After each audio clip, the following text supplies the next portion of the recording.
been a challenge. I mean, it's up and down. It's like a roller coaster. You know, the unknown is the worst. You know, we've been saying that all along. It's you know, terrible.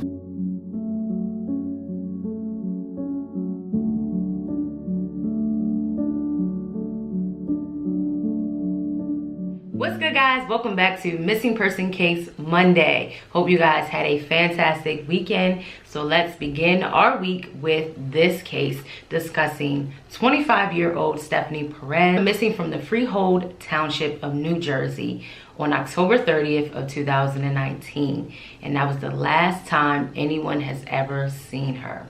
Now, guys, her story is really crazy because when I ended up seeing her story on Facebook, and I was like, oh, okay, you know, let me dig into her case. And I try to look at many articles.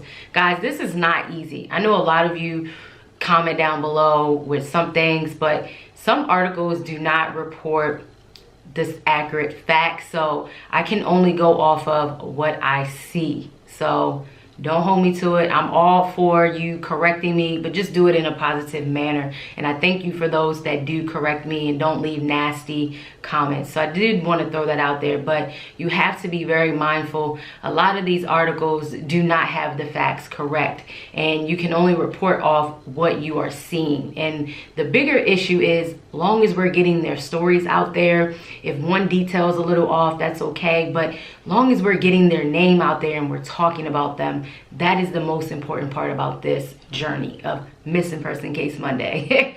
But her story, guys, is really crazy because her family believes that the boyfriend did this. But as I was reading, I found out that the boyfriend committed suicide. So we're going to talk about that. We're going to talk about a little bit about Stephanie and just really talk about her case. I think it's such a shame because you just never know people when you allow them in your space. So let's talk about Stephanie. So Stephanie disappeared after going to see a psychic, from what reports are saying. She went missing roughly around 10:30 p.m. that night after, and then she returned home, and that was the last time anyone ever seen her. And her family does not believe she would just leave because, one, her phone, her purse, and some other personal items were still left in the home. So they wouldn't believe that she would just leave without her cell phone and money, you know, purse, you know, things of that nature. People, I wouldn't leave without those things. And Stephanie was an artist. She was fun. She was loving, very outgoing, from what a lot of her family has stated.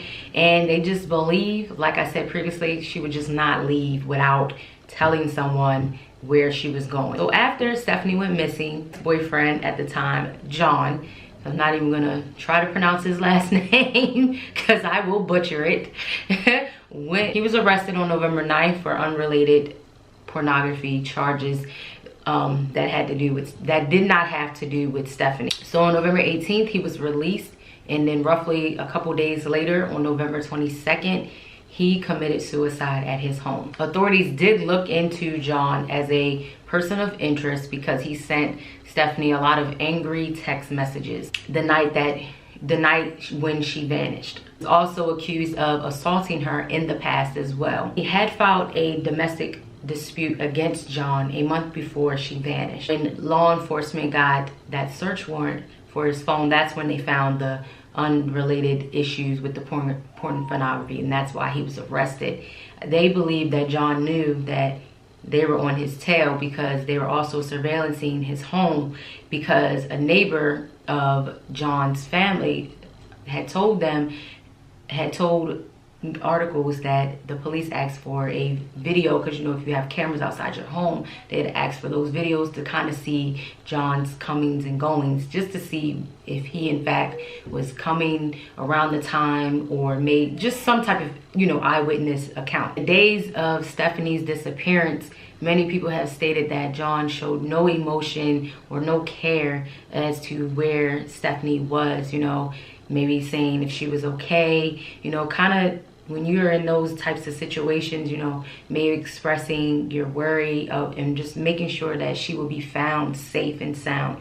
Many people have stated that he was just motionless. What's even stranger is an ex-girlfriend of John's told told law enforcement that Stephanie was most likely either choked during sex or in a situation of an argument, because he did those same things to her. And she really got very detailed into it. So I want to read some of the stuff she said. She says that, I think it was either during sex or during an argument that he most likely choked her and meant for her to go unconscious for a few seconds.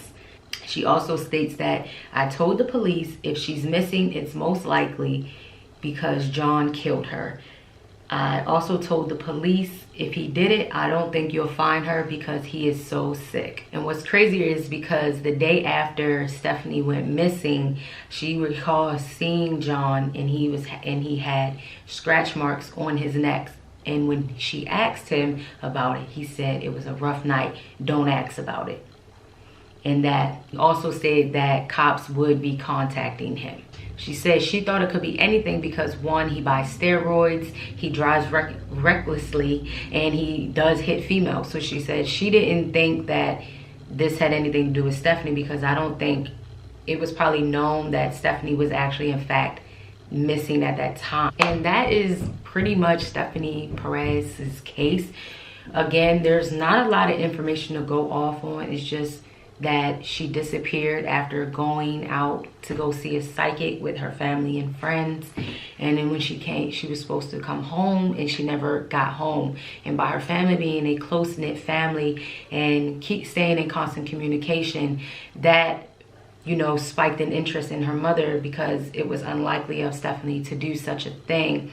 And I think that the only person who knows her whereabouts is dead. You know, he hung himself.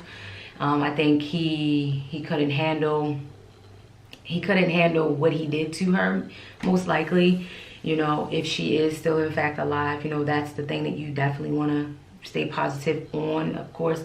And her family has done, you know, searches to keep her name alive and to look for her. So I think, you know, that's the only thing that we can do, is to just keep looking and to keep their names alive. Like I always say in every video, I wish I had more detail to give you guys, but if you have any details that I kind of missed, you know, don't be afraid to share that down below. Like I always say, we can talk about the cases together, because definitely sucks that, you know, you cannot find your baby girl and the person that you think did it is dead because they killed themselves in suicide. And that's really such a shame in the end.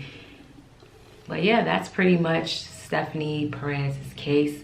Again, I'll leave everything down below. I'm gonna join some of the Facebook groups that I see.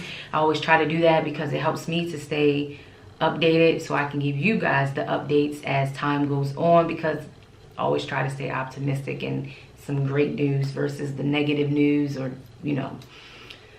Yeah, man, oh man.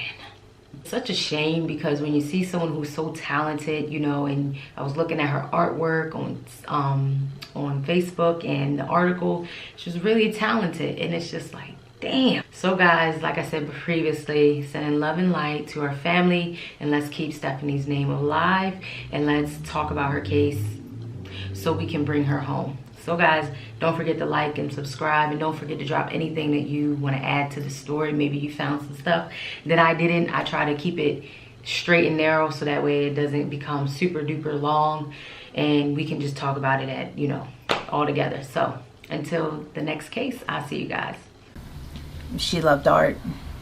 She did nails, she did special effects, she did makeup, she did pottery, she did anything and everything that, like I said, that has something to do with hands-on. The Stress Factory, which is normally a comedy club, they just happened to be hosting a medium that night.